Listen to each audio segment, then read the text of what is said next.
माझे नाव छाया दादा चौधर। मी मोलमजुरी रानात करत असताना भया दादा अजिंक्य दादा ही छोटी शेती करत होते। आम्हाला वाटलं की ह्यांच्यापासून काय जरी होत असलं तरी आम्ही त्यांची चिकाटी कधीच सोडली नाही। त्यांनी पण आम्हाला खूप आदर दिला। आम्हाला 100 रुपये मजुरी होती, पण म्हणले असू द्या, मी तुम्हाला पोचवतो लांबपर्यंत। पण म्हणले नाही भया दादा आणि अजिंक्य दादा म्हणले तुम्ही हाल सोडूच नका।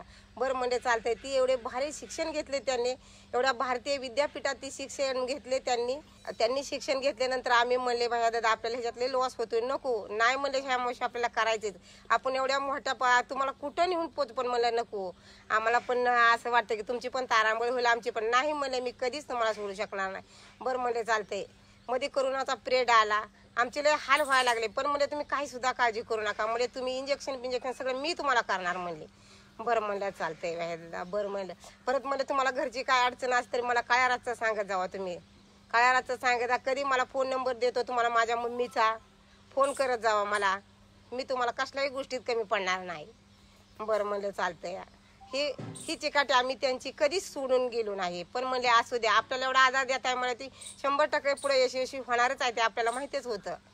मग ते म्हणल्या, मग परत म्हणले जाऊ द्या चला, मग तुम्हाला छामाशी काय कमी पडतंय, काय नाही, काय सुद्धा नाही भया दादा, आपली कंपनी जगात 1 नंबरच होणार आहे, म्हणजे भरभराट होणार आहे त्यांचा। नवीन प्रयोग आपण सुरू केला, छोटा केला। परत मग छोटा झाल्यानंतर परत आट्याची तयारी केली आम्ही, परत तुपाची तयारी केली, खोबऱ्याची तेलाची तयारी केली, खायची तेलाची तयारी, शेंगदाण्या तेलाची तयारी केली, परत गुळाची तयारी केली, अजून लाडूची तयारी आपण केली। सगळं थोडं छोटं करत आपण मोठं झाल्यानंतर त्यांना पण खूप आनंद झाला। आनंद झाल्यानंतर त्यांनी सांगितलं काही सुद्धा काळजी करू नका, तुमच्या मुलाबाळापर्यंत मी सगळ्यापर्यंत पोचतो म्हणले, काही सुद्धा काळजी करू नका। प्रवास खूप होता, चालता येत नव्हतं, काय सुद्धा आम्ही शेटपोच्या रानात त्यांच्या फुलं सुद्धा तोडायला गेलो होतो। शेंगा तोडल्या, फुले तोडली, केळी तोडली, केळ्याची रोपं लावली, सगळं त्यांच्या शेतात केले, पण त्यांनी चिकाटी कधीही सोडली नाही।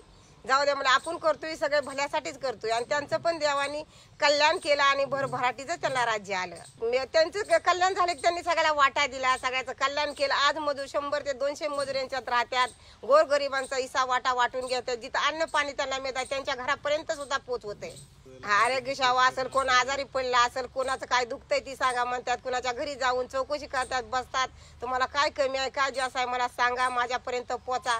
एका जरी माणूस शिरेस गावात असेल जाणार, तिथं बघणार, स्वतः लगेच गाडी लावणार माणूस, तिथे लगेच दवाखान्यात तिथं पार्सल पोच करणार, पोच केल्यानंतर सगळा खर्च बिर्च सगळं ते काय आरोग्य सेवाच्या पेक्षा त्यांचं जास्त ही सोय आहे। काम करताना असं आळस येत नाही, काय नाही, 12 तास आम्ही काम केलं तरी आम्हाला कधीच काय वाटत नाही। आमच्या घरचे संध्याकाळी 8, 9, 10 वाजे तरी विचार करतात ही सगळे आपलेच आहेत म्हणून, आपण सगळे स्वतः असले सगळे आपण एक आहोत म्हणून काही सुद्धा काळजी करू शकत नाही। आपलं घरी आपण 2 कधीच धरत नाही। भया दादा आणि अजिंक्य दादा माझे जगात 1 नंबर आहे, ती त्यांचा विश्वास आहे, ती सगळे आपल्या जगातच चांगला आहे।